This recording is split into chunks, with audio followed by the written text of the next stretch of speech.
کہ انہوں نے کہا کہ محمد اللہ کے رسول نہیں، رسول کوئی فرشتہ ہوتا ہے،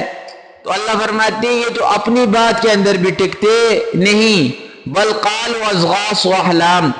بعض ان میں سے کہتے ہیں کہ یہ جو محمد قرآن بیان کرتا ہے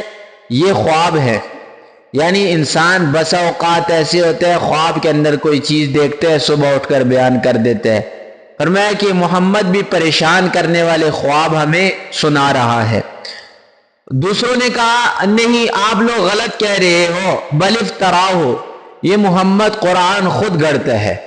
خود بناتا ہے، آ کر تمہارے سامنے پیش کر دیتا ہے۔ تیسروں نے کہا نہیں بل ہوا شاعر، یہ شاعر ہے، جیسے عام شعراء ہیں اسی طریقے سے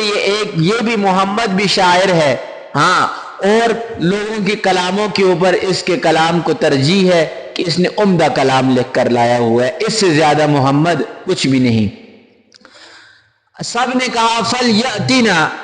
اگر ہم محمد کو سچا مان لیں کہ محمد اللہ کے پیغمبر ہیں تو چلو محمد کو چیلنج ہے، فَلْيَأْتِنَا، کہ وہ ہمارے پاس لائے، بِآیَةٍ، کوئی فرمائشی معجزہ، جو معجزہ ہم اسے کہتے ہیں کہ فلاں معجزہ دکھاؤ، وہ معجزہ ہمیں دکھا دے، ہم اس کو اللہ کا پیغمبر بنا لیں گے۔ کما ارسل الاولون، جیسا کہ پہلے رسول معجزہ لایا کرتے تھے۔ صالح علیہ السلام کی قوم نے سوال کیا کہ اونٹنی نکالو، پتھر سے اونٹنی نکل گئی۔ اسی طریقے سے موسیٰ علیہ السلام کا عصا، ید بیضاء، یہ سارے معجزے ہوئے ہیں، لہٰذا ہم بھی محمد سے مطالبہ کرتے ہیں کہ محمد ہماری مرضی کا معجزہ ہمیں دکھلائیں۔ اب ان خبیثوں کو اس چیز کا پتہ نہیں تھا کہ پہلی امتوں کے ساتھ اللہ کا جو معاملہ تھا وہ اور تھا، امت محمدیہ کے ساتھ اور ہے۔ پہلی امتوں کے ساتھ معاملہ یہ تھا کہ فرمائشی معجزہ تو انہیں دیا جاتا تھا، لیکن جیسے ہی فرمائشی معجزہ ملنے کے بعد وہ انکار کرتے، اللہ فوراً تباہ و برباد کر دیتا پوری کی پوری امت کو۔ ادھر تو امت محمدیہ کو قیامت تک اللہ نے باقی رکھنا ہے، اب ان کافروں کی وجہ سے اللہ امت محمدیہ پوری کو تو تباہ نہیں کرتا، یہ تو چند لوگ ہیں۔ ابو جہل آیا تھا،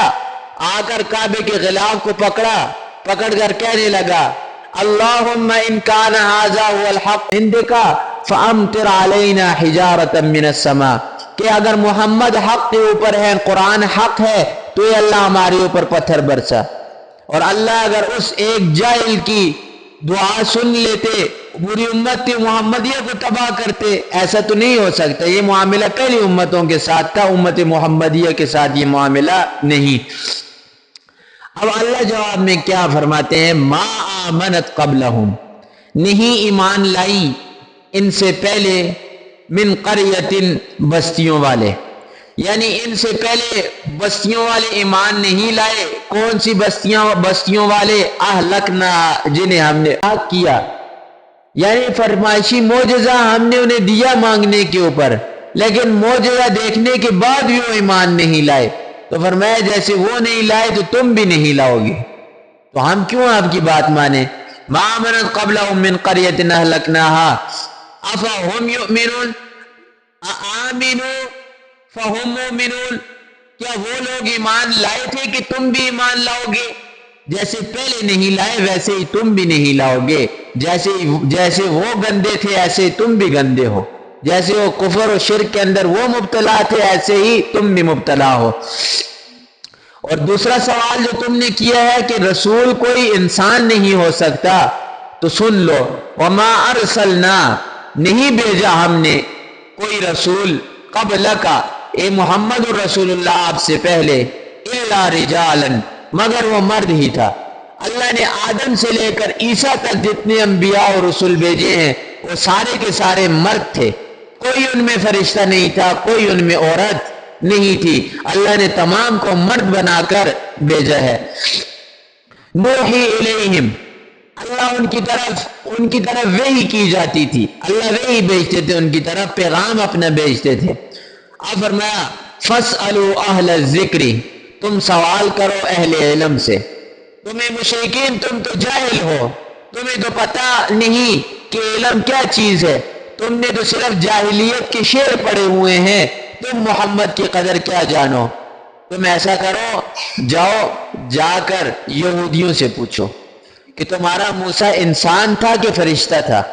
وہ تمہیں بتا دیں گے کہ موسیٰ کیا تھے، انسان تھے، فرشتے نہیں تھے۔ اسی طریقے سے عیسائیوں کی طرف جاؤ، پوچھو جا کر کہ عیسیٰ علیہ السلام انسان تھے کہ فرشتے تھے، آپ کو پتہ چل جائے گا۔ تو فَاسْأَلُوا أَهْلَ الذِّكْرِ،